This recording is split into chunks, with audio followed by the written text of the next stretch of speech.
Everybody, what a full, energetic crowd you are.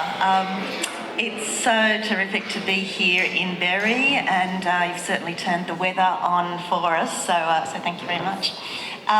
This session is, as you all know, Masters of Crime and Suspense, and what a panel it is. I'm delighted today to be on stage with crime writers extraordinaire Dinuka McKenzie, Michael Robotham and Hayley Scrivenor.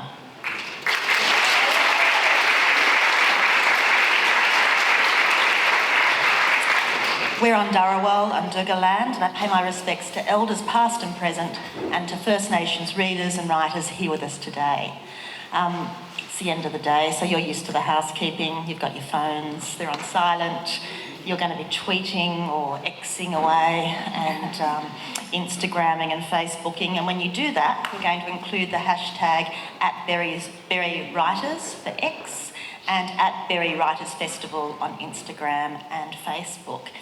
And of course, you've all been to the Dinuka pop-up store, which is just behind you all, and everybody will be available for signing. This time, it's going to be signing in the Scots Hall. Everyone knows where the Scots Hall is? Next door, so very close, and it says Scots Hall, I think.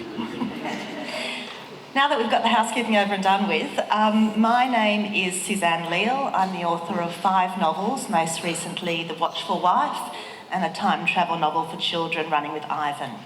I'm also the host of Thursday Book Club, which is a relaxed and friendly online book club, which you're welcome to join. Details on my website.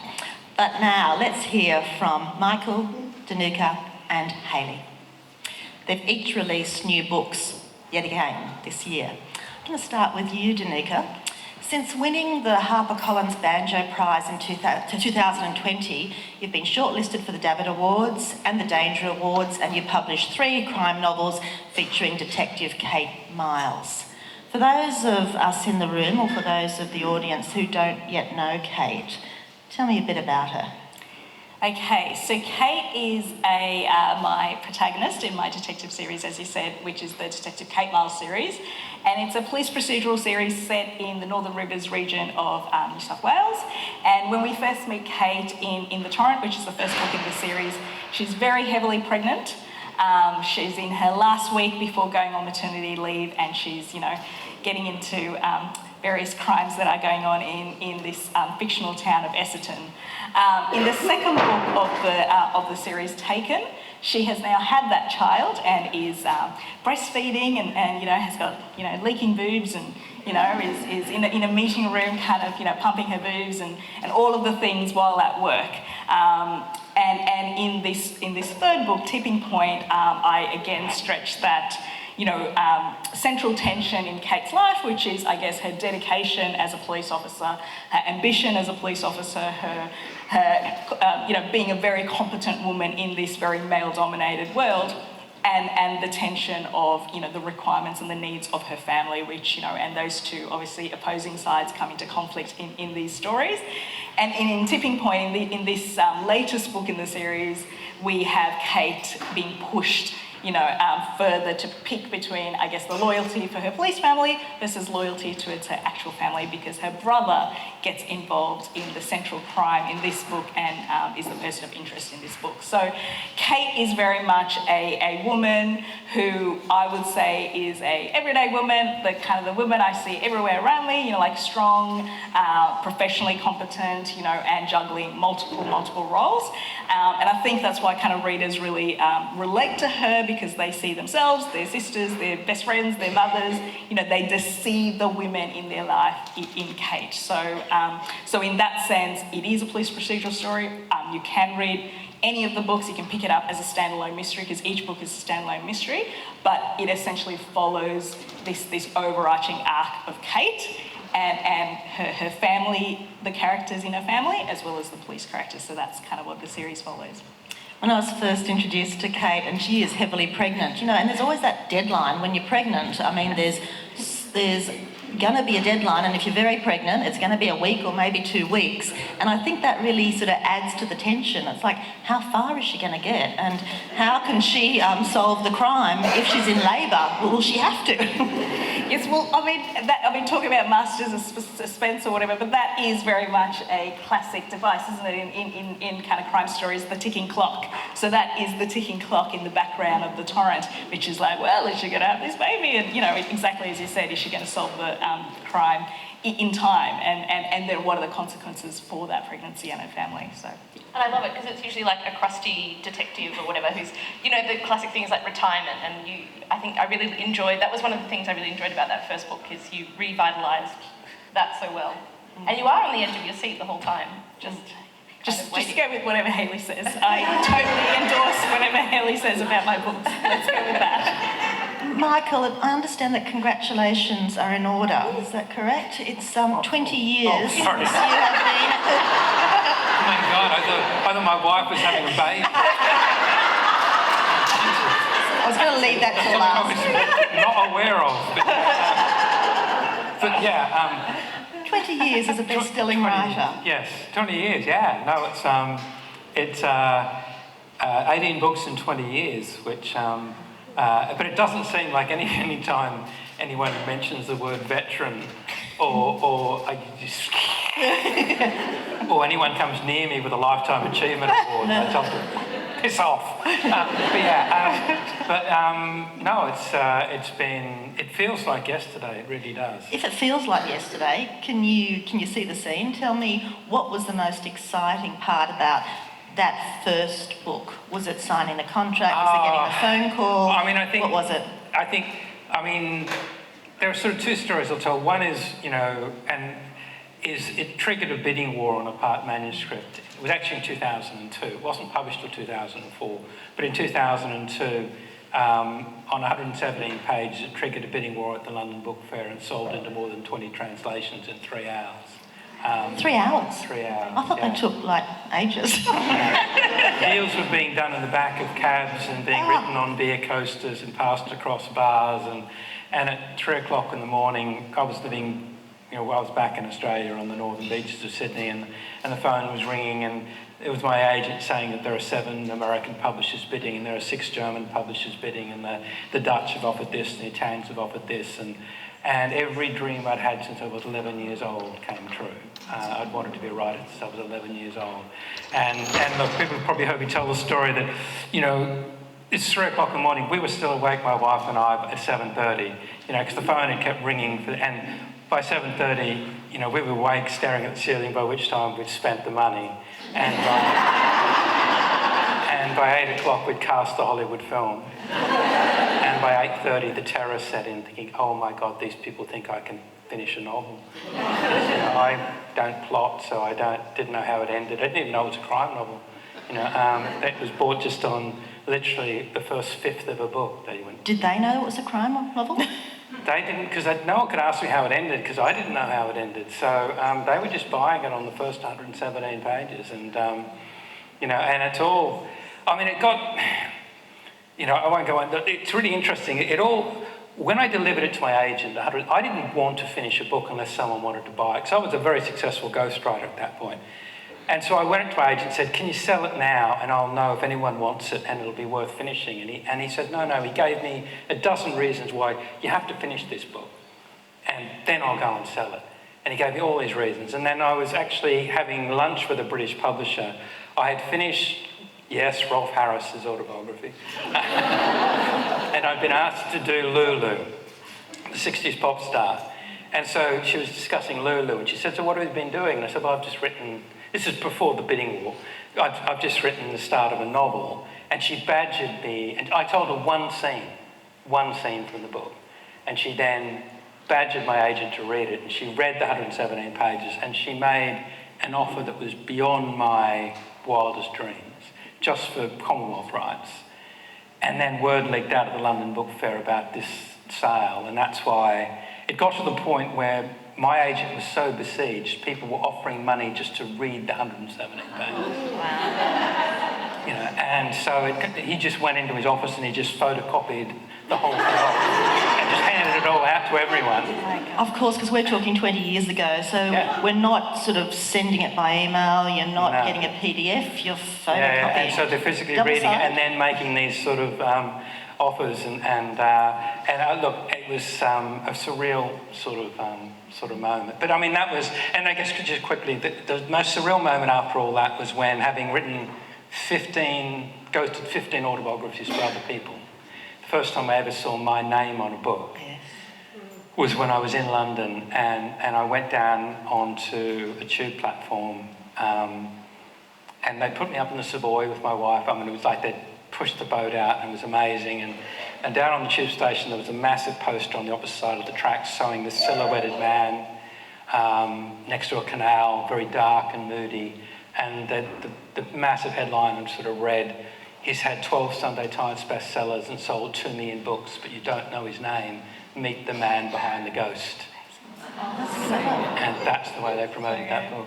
Now, I want to move to Stormchild. I was going to ask you one question. Rolf Harris, was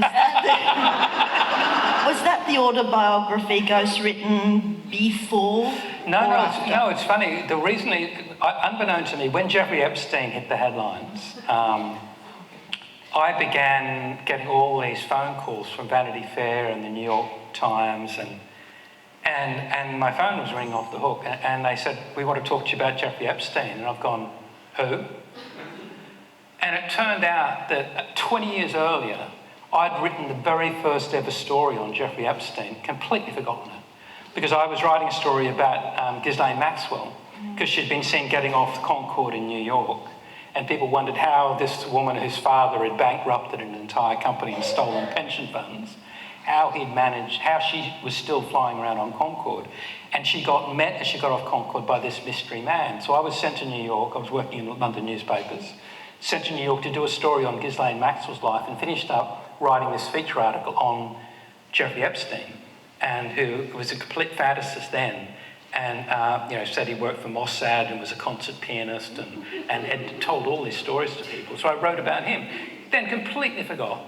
And so cast forward all these years later, and the phone's ringing saying, tell us about Epstein. And I had no recollection. I mean, I could go back and look at my notes. But when I wrote Stormchild, I guess the figure behind that entire book, the Bengali-like criminal behind that entire series, was very much based upon Jeffrey Epstein, not on Rolf Harris. I'm just wondering, if you're a fantasist, I don't think concert pianist is the thing to say, because it's very easily disproved, is it not? Yeah. Michael, Stormchild, so it's a Cyrus Haven book, it's the 4th in the series, it's more Evie's book than Cyrus's, as far as I read it. Why did you, first of all, tell, for those who don't know Cyrus or Evie, just a quick sketch of Cyrus and Evie. Cyrus is a forensic psychologist who has a tragic backstory. He came home at the age of 13 from football practice to discover his parents and twin sisters had been murdered by his paranoid schizophrenic older brother, and it's pretty much defined his life. He's become a psychologist to understand that tragedy. His entire body's tattooed, really, because as a teenager he self-harmed so badly, suffering from that tragedy, that ultimately he had to tattoo his skin to hide the scars that he'd left behind from self-harming him. So he's sort of a damaged individual that, and is one of the narrators. Evie? And Evie is a young woman who was discovered hiding in a house where a man had been tortured to death when she was a child. And she ultimately refuses to reveal her name or her age or where she came from. She's made a ward of the court. She's given a name and she's put into a children's home. Every attempt to foster her fails because every family sends her back because Evie has something that unnerves people. She can tell when someone is lying. And the two of them both damaged, and in a sense, they narrate the story and they're both determined to save each other. Hayley, you burst onto the scene with your first novel, Dirt Town. It was a bestseller not only in Australia but also in America, and it won lots of awards, including the David Award and the UK Crime Writers Association's New Blood Dagger, which puts you in the same boat really as Michael, who's also won the Dagger, but the Gold Dagger Award twice, I think. Which sounds slightly more fancy, let's be honest. Like if we're rating the daggers, I know where I see it. It's okay. You and Chris Hammer. Yeah, the only two Australians to ever win the debut dagger, actually, me and Chris Hammer. Yeah. That's not a bad word. I'm in good company, yes. Yeah. So tell me about the inspiration for Dirt Town, given this was the book that really sort of just exploded. Yeah, Dirt Town was a novel that I didn't want to write, actually. Like it was, I did my creative writing PhD at the University of Wollongong, and I applied to do that with a book that was going to be set partially in space and was going to be kind of funny, I hoped. Like I thought of myself as a kind of funny person. And my whole PhD pitch was about a certain way of telling a story that was unusual, which was this idea of the traditional Greek chorus. I was interested when a story is narrated using us and we, because we often tell stories saying, I did this, or, he was a man who did this, or whatever. Like that's the common way that we enter a narrative. But I was interested in what happens when we say this happened to us, and we were there, and we did this. But that space novel was kind of stalling. I was a few months in, and I sat down to write a short story about the town where I grew up. So I'm from near Wagga originally, a place called The Rock, if anybody knows it. And it was when I sat down to write that, I had no idea how the sort of little short story was going to end, and I just started writing about the kids coming home from school. And there was something about that, and it was like I had the detail, I had the smells, I had the kind of just the way the light was, like the way that town kind of was in my mind. And in writing how these kids were coming home from school in this voice, it was like we came home from school on the bus, we came home on our bikes, we came home in these different ways. It occurred to me that something big had probably happened, because when we do that, when we make an account of what we were doing at a certain time, it's often when something big has happened, like 9/11, or where were we the day Diana died, for example. Like every generation kind of has their own one. And in that moment, I knew that a girl had died. I knew that there was someone in that community who wasn't going to be coming home, and that I wanted to write about what that had done to the whole town. And so that little short story kind of came, and it just sort of took over, and I knew that the space novel was not actually what I had to offer, and this story set in this place was the thing that I could do best. And as much as I didn't really want to write about The Rock, and that's one reason that I changed the name, because unfortunately, as I discovered, when you write crime, lots of bad things happen in a place, and I kind of didn't want to get in trouble. And I recently, the school librarian from The Rock got in touch with me on Facebook and said she liked the book, and so I feel, I was really afraid to show my face for a while, but I feel like if the school librarian thinks you're cool, then you're good, so. And it's interesting writing in a community as well, because it's like a closed set, don't you think? I mean, you've got people who know each other, and was that something that really made the writing of the book easier, because you had a stage to play it on? I definitely think I was interested in, I think as a writer, I'm often very selfish at the beginning, and I don't think about the reader until later. But what I wanted to do was think about childhood in that kind of space where I think every child has limited control about where they can go or what they can do. Like that's part of being a kid, is that you don't have a lot of say about what you do. But I was interested in particularly exploring that feeling of isolation that I remember, and the good and the bad parts of that. Like I remember riding my bike, and I remember going down to the creek with my friends, and smoking cigarettes at 9, you know, which is maybe not one of the good things, but it was fun at the time, you know, but like I really wanted to write about that emotional kind of experience. And then what happened over time is this plot grew up around it that I became really proud of. Like, I'm not a natural storyteller in that way, or I'm not someone who starts with the story and the beats of the plot. I've much more kind of felt my way into it. But then once I got to know the characters, I really had this feeling of I want the reader to be reading this book and not to be able to put it down. And so that I think you get a muscularity from crime, and you get a kind of, you promise the reader that everything they're getting is for a reason. And that's a level of attention and care and detail that really motivates me as a writer. It just sort of feels like I get to do my bit, and then in terms of working through emotions and really investing in the characters, and then there comes a time where I go, okay, but what does the reader need to know? And that's when the story comes into itself, I think. Your second book has got the best title, Girl Falling. It's a terrific title because it could be so many things, and yet it is, in fact, a girl falling. Tell me about the book and introduce us to perhaps Finn and then Daphne. But Girl Falling is an interesting one. My heart was racing listening to Michael before, talking about the auction and the book doing. Having that happen before you've finished writing the book is it's the equivalent of going to your French exam with no pants on. You know, that dream that you have. I likened it to being backed into favouritism for the Melbourne Cup, never having run the 2 miles or carried a jockey as big as my wife. And she's not a big woman, but yeah, it's terrifying. So, you know, my heart's still racing thinking about that. And I think the best thing about Girl Falling was Dirttown exploded in a way that I never could have anticipated. I thought only my PhD markers and my mum were ever going to read it.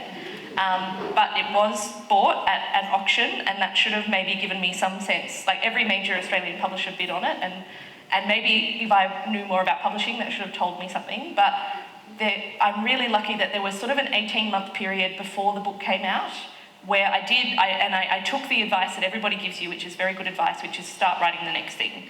And so I feel really grateful that I had begun to think about Finn before Dirttown kind of exploded, because it meant I was 18 months into this character, and this is a young woman who lives in the Australian Blue Mountains. Again, I've given the town a fictional name, but it's Katoomba. Like, if you read the book, it's basically Katoomba. Don't tell anyone. But she is someone who... That book I could only set in that place because she is someone who is so animated by being in the Blue Mountains. She's a climber, she does outdoor rec type stuff, she takes tours, and she is someone who has known a lot of loss early in her life, and people kind of expect her not to want to be around the cliffs of the Blue Mountains because of what's happened in her own family's history, but it's the one place that she kind of feels at peace. And one thing about her kind of high school time is that she meets another young woman who's also lost a family member, who's also got a younger sister who's died, and that forms this kind of incredible bond that they have from high school. And so the story unfolds in kind of 2 timelines. We've got the current day timeline. We see a young woman whose name is Magdu fall to her death. We soon figure out that this is the love of Finn's life. This is her girlfriend. They've only been dating for 6 months, but Finn and Magdu have a really strong connection, a really loving connection. But also on the cliff there that day is Daphne, this best friend that Finn has known, and really bonded in that way that you do when you've both been through really hard things. So that's kind of how we enter the book, and we meet Finn as someone who is carrying a lot of shame for a lot of different reasons, and I think that motivates a lot of what she does and a lot of what she's not able to see happening around her. And this is a story that I wanted to be very different to Dirttown, so stylistic decisions, like it's all told in the first person. You know, Dirttown had 5 points of view and we got to kind of access lots of people's... I really wanted this to be a story where we're kind of watching as someone is trying to figure something out and kind of come up with a story they can live with about what's happened. And for me to do that, it felt really important to have it be in the first person because we don't know... We're kind of there waiting for Finn to see the things that become obvious to us as we read on, I think. While we're talking about voice, I think it's a really interesting thing to discuss given the different ways that you do it, either in different books or as different writers. So what you've said, Michael, is the first person present tense. Of course, I'm here now, I'm not sure what's going to happen, but it's not going to be good. So it's a challenging voice, you've said, but you think it creates a sense of immediacy and pace which grabs the reader and makes them feel as though they're being drawn into an adventure unfolding in real time. Yeah, I mean, first person was obviously, having ghostwritten 15 autobiographies for people, it was sort of a no-brainer for me to go into first person, and all bar, I think one of my books has been told in first person. I think I've only ever done one book that hasn't been. And I chose first person present because of the immediacy. I mean, but Hayley, you probably discovered this. When you're writing crime, it's a really difficult thing to do to write in first person, because everything has to happen within, the earshot or vision of your main character. You can't, unless certain writers break rules, but you can't suddenly have some meeting that someone's not a part of, your narrator isn't a part of, happening sort of, over the other side of town, which explains some plot hole. You have to pretty much stick to what you've got. And that's why you don't see that many crime novels written in the first person, because it is very limiting in the way you can drip feed information to the reader. But that immediacy, yeah, and I don't plot, which means if you reach a point in my story where someone is hanging off a cliff by their fingertips, I am hanging off that cliff by my fingertips, and they will follow me around when I leave my cabana of cruelty, and they will say, what are you going to do to save us? How are you going to save us?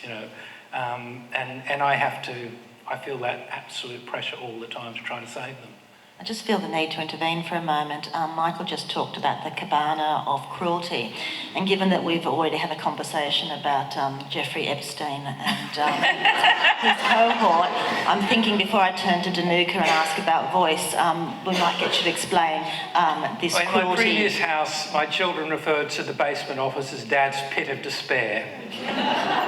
And when we moved house, they had to name my office something, so it became the cabana of cruelty. That is the reason. Dinuka, we're talking about voice. Yes. Now, in your 3 books, you use the third person. Was that a decision that you made easily? What do you like about it? How does it work?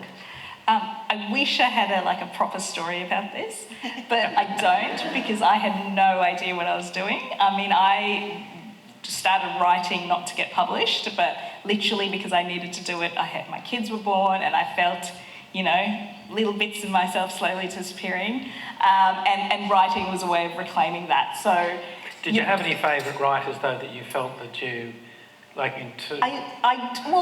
would say, okay, so the amount of thought I gave into it was really only in the way that I wanted a detective to be the main story, or the main protagonist, and only because I guess I loved books like Ruth Rendell, who through her Wexford series, you are able, through a detective, you get the point of view obviously of the detective, like his story or her story, then the family of the detective, then the police family, first responders, all of the suspects, the perpetrators, the actual offender, the victim, and through those layers or through those ripples, you eventually get a town, and that's what she was doing. So that was, I mean, if there was any kind of writing sort of thing that I was trying to do. By some form of osmosis, you were. It was. So I literally I did not know that was third person. I mean, all these terms I have learnt afterwards, after the fact. And when people I remember having to do my first podcast and stuff when the torrent came out. And these kind of questions would go up, and I would be like, "Holy crap! I have no idea what you're talking about," and I have no idea half the books that people talk about. So it's more the fact that it was, and genuinely, if I had known that. And if I had been in the writing community before I started writing, I think I would have not done it, because I would have been too scared, because I would have actually realised, holy crap, who the hell am I to even think I can enter into this community of incredible kind of wordsmiths, I'm just some random environmental planner from Heathcote, who, what, who, where do I think I can write? So it was something I needed to do at the time, and what appeared on the page was this person who was a detective, because that's what I read, but her experience and emotional truth was essentially what I was going through at the time, which was trying to manage my career and this identity that I'd built up, which was very much based on my career, and then having these kids, which was very much wanted and who I loved desperately, but also, you know, I was overwhelmed by, and I felt conflicted in every single sort of second of my life at that point. So I wanted to see what that looked like for a police officer, and that's kind of how it went. So in terms of sort of like, I don't know, structure, format, like what a crime novel looked like, what is a point of view, I had no idea. Like, none of that was something that I was consciously doing. All I knew at the time was my second bub was 12 months old at the time. She was attached to the hip like that. And she would like watch the Wiggles very loudly while I was typing. And the only kind of thing I had with my husband, we were like, okay, I will get one chapter done sort of a week. And I had one writing day. The rest of the week I was, you know, doing all the childcaring and stuff. I was at home. I was a full-time mum at the time. And then on that one day, I would write. And in theory, my husband was going to take the bub, but she was like, no free way, I am going to sit with mum, thank you very much. And so he took my son, but I was writing with her. And so the only thing I was doing was, okay, I just get out whatever scene I had in my mind and just vomited it out, and okay, I've done the task for that week. I didn't think of it beyond that. I learned how to write a novel afterwards, like in the sense that I was very lucky to sort of get a number of mentorships along the way before it got published, and it was really a mentorship with a publishing firm. I won a little competition and I got this mentorship with them, and they essentially told me like what writing a crime novel looked like, you know, that each chapter had to work for its place, and there had to be pace, and each chapter had to be moving the story along and giving the reader another clue, or, you know, answering a question or something and moving that mystery along. So I literally did not know what I was doing until, you know, I kind of went through that process, and that was, that was how I knew I was, you know, writing a crime novel. It sounds like if you want something done, give it to a busy person. And I think we know when you've got that concentrate of time, and that's the only time you've got to use it. Now, a question for all of you. Your books all have twists, turns, tricks, red herrings and false leads, and I thought I'd talk about all of them now. No, joking. It's always, don't spoil the plots. It's always the hardest thing when you want to talk about a crime book and you want to talk about the twist, but of course we don't mention the twist. We do mention, though, how it can be plotted and how the work itself can be done. So, Michael, you've said that you don't plan or you don't plot, but how do you fit the twists and the turns in a way that actually makes sense and that on rereading the book you suddenly see? Yeah, I mean, I really relate to what Dinuka said. When I wrote that first novel, I would have, if someone had asked me to teach a creative writing class, I had no idea what I did then. It was just pure gut instinct and it wasn't, I didn't read Stephen King's book on writing until after I'd written that novel. And then I suddenly read it and thought, oh shit, that explains so much, you know, because he understood how this dynamic worked, whereas I just did it purely instinctively. And with my book, I mean, it's what takes you guys a night to read will take us weeks to write. And so I will read what I'm doing and saying, God, this is so slow. It's taken me weeks to do that. You will read it so quickly. So what I think is really slow... I love that you say weeks when... I know, I was like thinking... In my head, I'm like, years? Actually, in my head, years, no, weeks. Okay. Yeah, well, I'm not talking an entire novel. I'm talking just like a particular scene. And so there's a general pace there anyway. And often it's not until... You know, I mean, I've got to the penultimate chapter of books and had no idea who the villain was going to be. But I've made 6 people equally plausible. And then I will make a decision. And I figure if I don't know who it's going to be, there's no damn way you go. So I make them so, and so much of it is when I finally decide who it's going to be, it's then going back and it's polishing certain clues, planning other ones, removing other ones. I always don't give people enough clues because I know how intelligent you all are. And so invariably editors will come and say, you haven't given them enough clues, and I have to go back. But I liken it to, as I write, I plant landmines. And you, as a reader, will often read that scene and go, I just saw him plant a landmine there. That's going to be important. And then I will distract you, and you'll step on that landmine later, and you'll go, damn, I knew he'd done that. And that's so much of it's that sleight of hand of just distracting you with something else, and you've forgotten where I've planted the landmines. And so much of that is going back over and over, the 12th time of rewriting it, and just, either planting them a bit better or just exposing them a little more. And that's really the fun part, isn't it? Because you finally got the freaking story out, and now you can go back and plant those seeds. And often I feel like it's conversations that can mean two things. So you're sort of looking at almost at sentence level to go, okay, this sentence can literally mean two things. So I want you to think it's X, but I know it means Y, and that's why it works, because I have actually told you everything, actually right from the start. There's a tipping point, well, I shouldn't say that. Anyway, I shouldn't tell you where the clue is, because then obviously you'll go looking for it. But, it is very early on. It's kind of there, and it's very plainly stated. That's the contract. I mean, Hayley mentioned that's a contract we make, isn't it? With this crime genre, that we can't just beam down the villain on the penultimate page, because you'll sit there and go, you gave us no opportunity. Exactly. So it's sort of a contract we have that we make with you, that we will give you an opportunity. Yeah, and I think crime is such a broad church in that way. Like, I think people come looking for different things, and different writers do it differently, but that idea of fairness is important.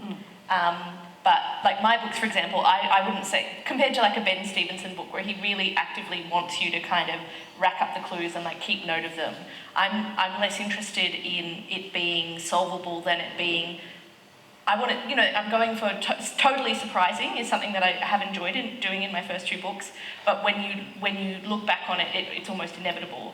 And like you're talking about Dinuka, it's almost, you have to have explained to the reader why this thing is going to happen before it happens, but often you do that by having it seem to be about something else, and I love doing that. Like, it's almost like, well, I've told you that someone could do something extreme in this situation if that were to happen, and that comes up in the story or whatever, but when you get to the end, it unfolds in a really unexpected way, and you go, well, you did tell me, and so I'm not annoyed, but I'm also... And I think at some point, like I've written books where it is the last paragraph that has the twist, but then readers get used to that if it happens every book. So in other books, I've announced who the villain is really early on, but then it becomes a story, can they be stopped?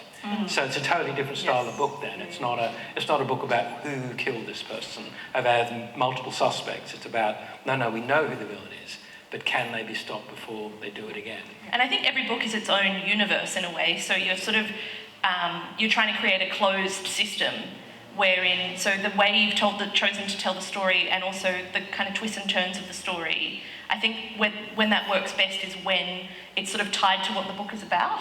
So for me, I always love, like, in my case, when the point of view and the way the story is told, I really want that to be in conversation with like the question at the core of the book. And it's interesting how I write into the darkness. I often know the very end, but I tend not to know the twists and turns along the way at all, much to my detriment. But it's amazing how sometimes you'll write all this stuff and you'll look at it and you'll be like, oh my God, it's all about X.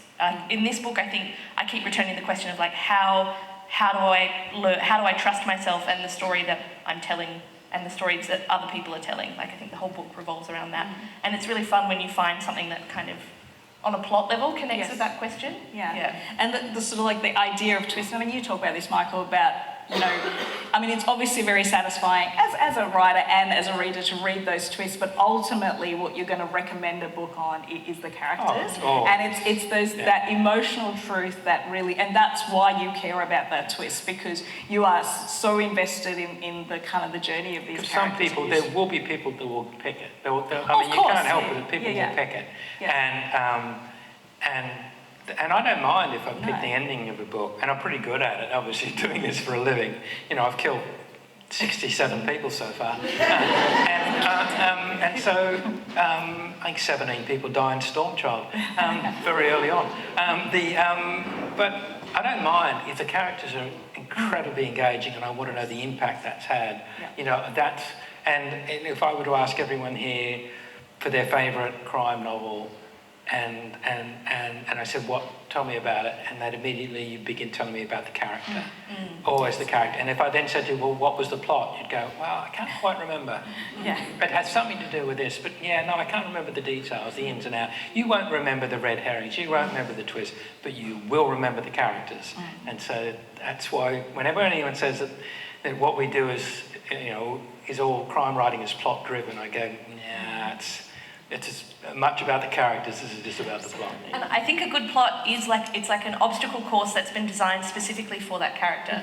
So when I think about your characters and the ways in which the pressures of the story press on the things you've already told me are their most tender parts, and I think that's where you get engagement from readers, because you're like, oh no, you told me that this is difficult for them, or that this is, and I think you're so right, the character is what we read for. And that increasing the stakes all of the time, because just as you said, you've identified the vulnerability and of that character, and then you're just adding and adding and adding and adding, and by the end of it, you are so invested in that character and like how they're going to get through all these terrible things that have just happened. Is that I'm on the board of the Bad Sydney Crime Writers Festival, which is an annual festival in Sydney held in September. And years ago I was asked to go on the board, and I didn't think I wanted to because I wasn't sure if I was really a crime reader. When I thought about it a bit more, I thought, well, actually crime is everything. I used to be a criminal lawyer, and crime is about the essence of humanity, about why people do what they do. It can be fiction, it can be non-fiction, it can be true crime, it can be subtle, it can be funny.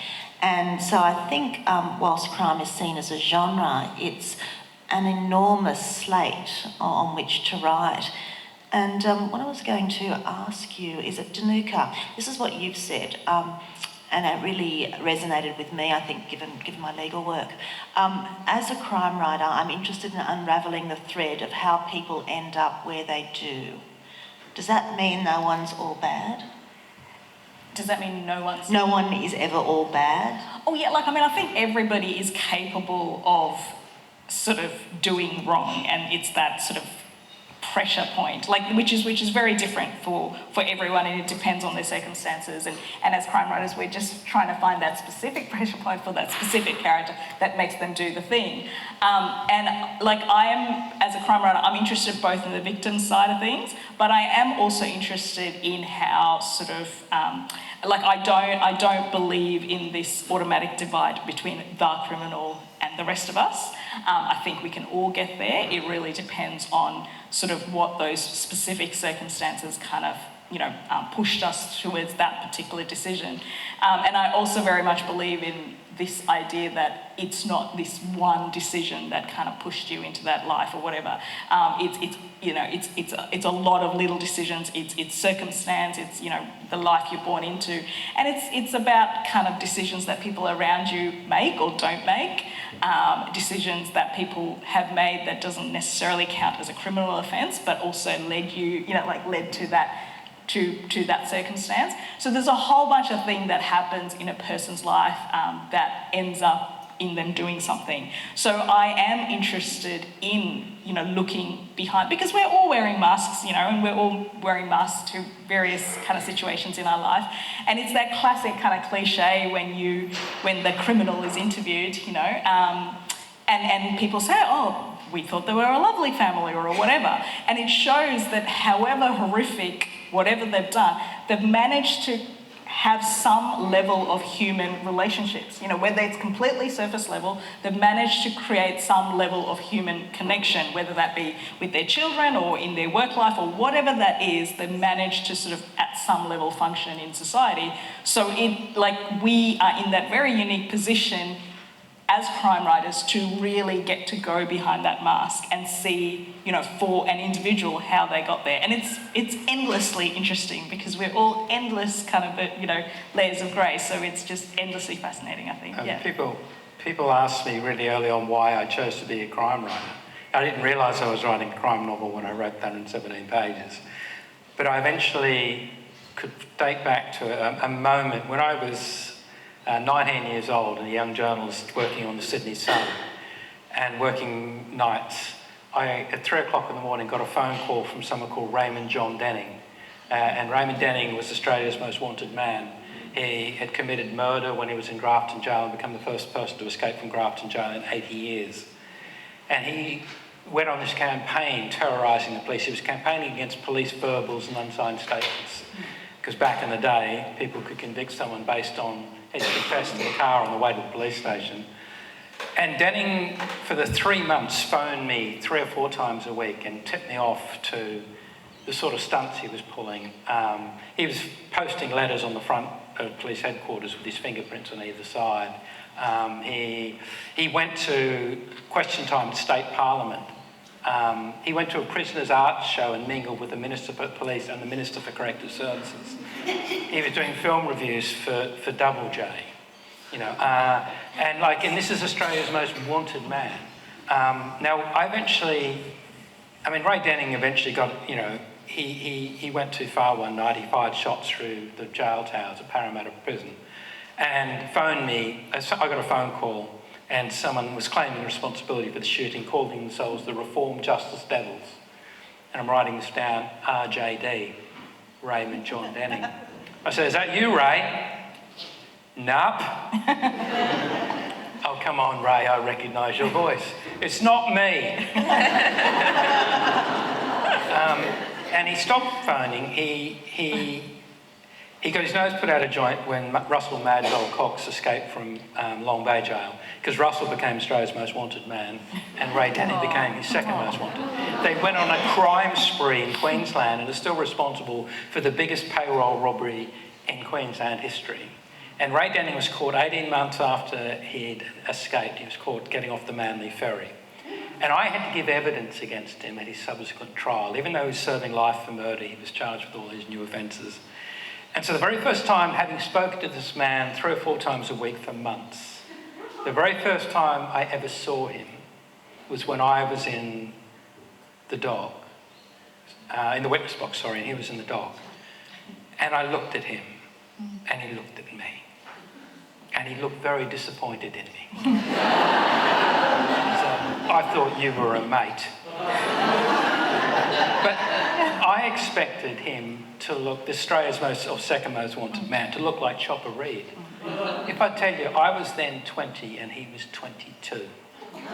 And he looked so ordinary. And when I knew about his life by then, as a young boy, his mother was doused in petrol and set alight. He watched her burn to death.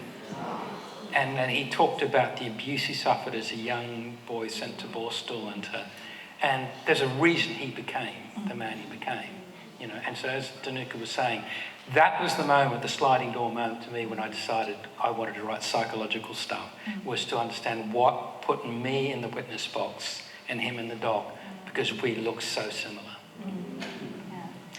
Hayley, is there all evil? I think, personally, I just believe so committedly in this idea that given the right situation, and to agree with both of you, I think almost anyone is capable of almost anything.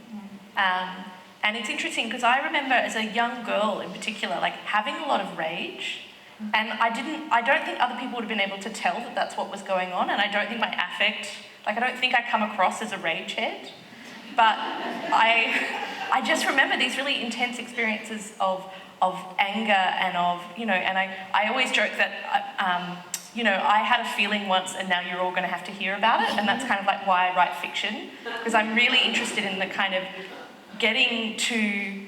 I'm the kind of psychopath, like I remember something happened in my kind of personal world and I was crying and I was really crying, and then I sort of paused and then I was like, okay, so what's happening, and I just took out my notebook and I started writing about that. And to sort of lead it more back to your question, I just think we all experience the same emotional kind of colours, and it's just that if you're not, and this is my belief about writing children as well. I think one of the reasons that Dirt Town did well is that I took children very seriously. I think children have all the same emotions and have all the same kind of huge feelings. It's just that they don't have much power to do anything about it.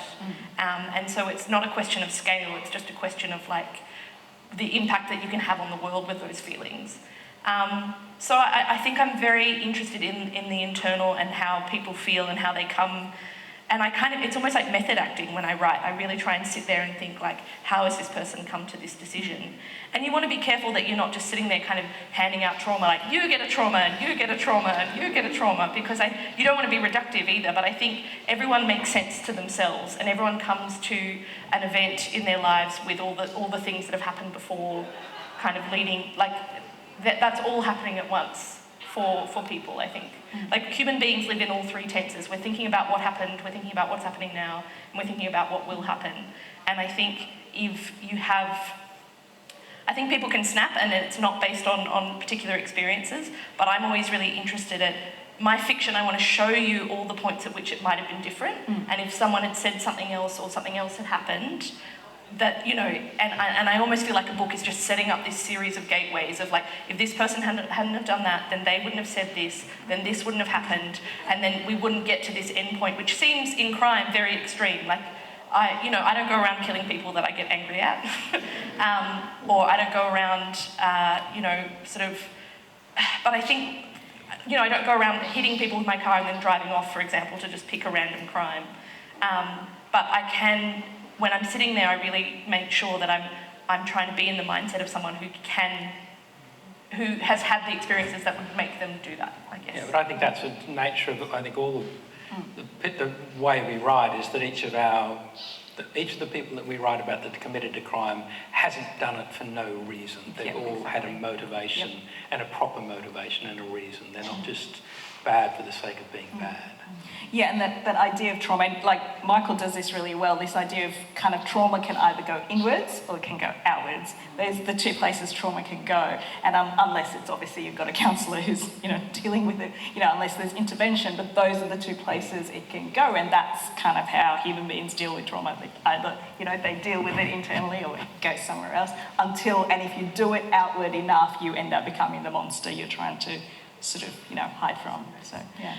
We've got 8 minutes and it's time for you now, our audience, for questions. So if I could just have a show of hands, and what I'll do is if you, I'm not sure if we've got a roving mic or not. Yes, we do. We have a roving mic. Everything is so efficient here.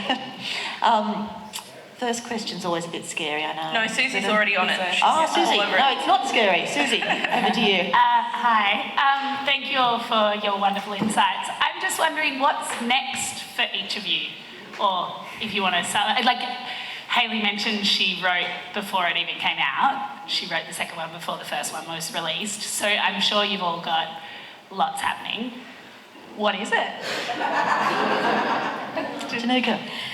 So I am writing a standalone at the moment. I needed a tiny little bit of a break from the Kate Miles universe, because I've been in that universe very intensely for a very long time, and obviously the books have only come out like 2022, 23, 24, but I have lived with her for a very long time, so I needed a break from that universe. And part of, I guess, the great thrill of being able to be a writer is to kind of challenge yourself to do something that you've never done before and to keep that writing interesting for you at all times.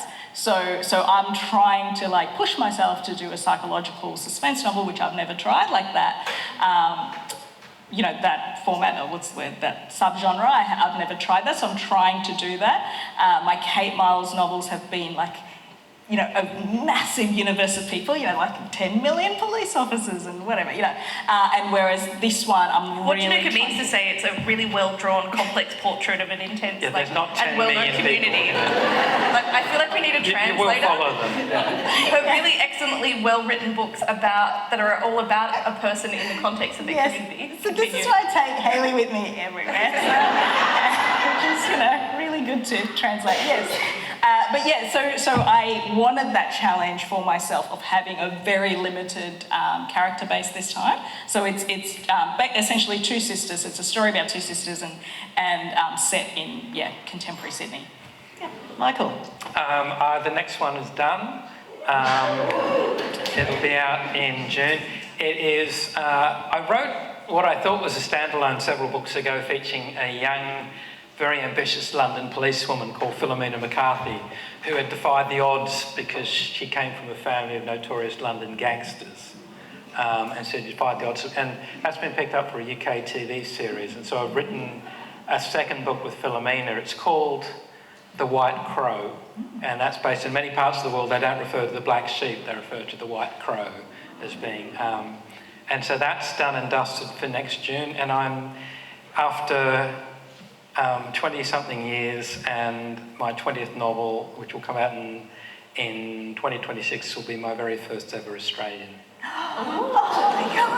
And so people ask me that question all the time, why don't you set your books in Australia, Michael? And so what I've done is I've taken a book which I wrote at the age of 25 that was almost published in the UK. I missed out by a single vote. And it's set in a small town. Talking about, I grew up in Gundagai, so I know it's like it's growing up in small towns. It's set in a small town, which is Gundagai, but I'm calling it something else. And it doesn't have a title, but that will be the book. That's the book I'm working on now. Is this the story of the bushfire you caused? Not the bushfire story. There's quite a bit of autobiographical stuff in it, but no, it's my, so I figure, it's a book that's been, if I write, I'll be 65 when it comes out, so it'll be a book that's been 35 years in the writing. Coming home. Yeah, and I've never been more shit scared about anything in my life, because the pressure on me, when I finally set a book in Australia, I figure it's got to be bloody good. Watch this space. Hayley, how about you? So this is a story that I've sort of always knew that I would come to, but I didn't feel ready yet as a writer. So my mum was born in a travelling circus in the UK, which explains a lot. And she left the circus when she was young. She still has memories of the circus, but my grandparents were circus performers. So my grandmother was an aerialist and a showgirl, and my grandfather worked with chimps mainly, but also lions, tigers, bears, polar bears. So they have this incredible story, and the photos, you can Google their wedding. It was a news item at the time because they got married in the big top. A chimpanzee was the best man. There's like a point where the elephant comes in and steals some of the cake. It's just such a larger-than-life story, and I didn't think I had the sort of, had the goods, but I'm so excited because I just feel like I'm ready for this big novel. It's going to be a kind of, they were in a big circus. They were in Billy Smart's circus, if anyone knows of that. So it was 150 people. So I'm giving myself permission to fictionalise, and obviously someone gets murdered because that's kind of my thing. But it is so, and my grandmother is still alive, and I've been interviewing her a lot. And actually that's been the best part of the process because... What period and what time period are you setting in? 1959. So when both my grandparents were active, and before they would have been before my mum was born. So and they didn't like each other when they first met, and I'm sort of stealing. It's really fun writing a book based in life because for once I sort of have all these details and all these characters already at hand, rather than I often feel like I'm wandering through the forest of story to try and figure out what's going on. So it's more like I have too much to say and too many things to kind of fit in this book, but I think it's going to be really... Sounds amazing. It's going to be really fun. Yeah. I've got good news and bad news. The bad news is that we're out of time. The good news is that everybody's going to be in Scott's Hall to sign books. You can buy books behind you in Dinuks. And if you have a question, you can always come and ask us there. There you go. If you have a question, you can always come to Scott's Hall. Well, thank you very much.